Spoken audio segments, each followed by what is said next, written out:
Polri sebar pasukan, Brigadir Johan gugur ditembak Algojo OPM Lekaga, Talenggen. Klaim OPM tembak Brigadir Johan Herik Sibarani bukan isapan jempol belaka. Polda Papua sudah membenarkan gugurnya salah satu personil Polri di tanah Papua tersebut.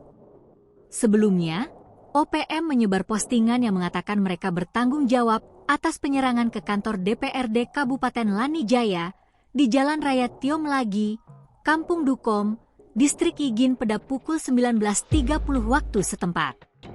Dalam penyerangan yang dilakukan, OPM mengakui berhasil menembak salah satu anggota Polres Lanijaya yang disebutkan bernama Brigpol Sibrani. Pihak OPM menyebutkan jika penyerangan ke kantor DPRD Lanijaya atas perintah Lekaga, Talenggen.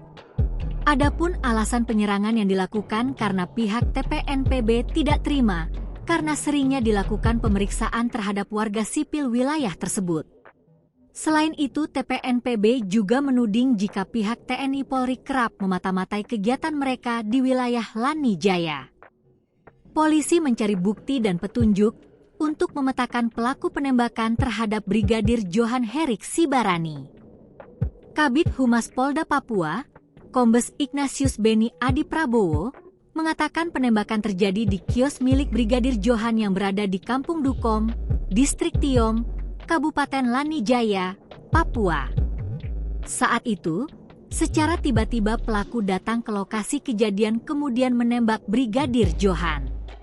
Bahkan, pelaku yang diakini merupakan anggota dari kelompok separatis Papua itu juga menembak warga sipil di Kampung Dugume, Distrik Ninimae sekitar pukul 25 WIB.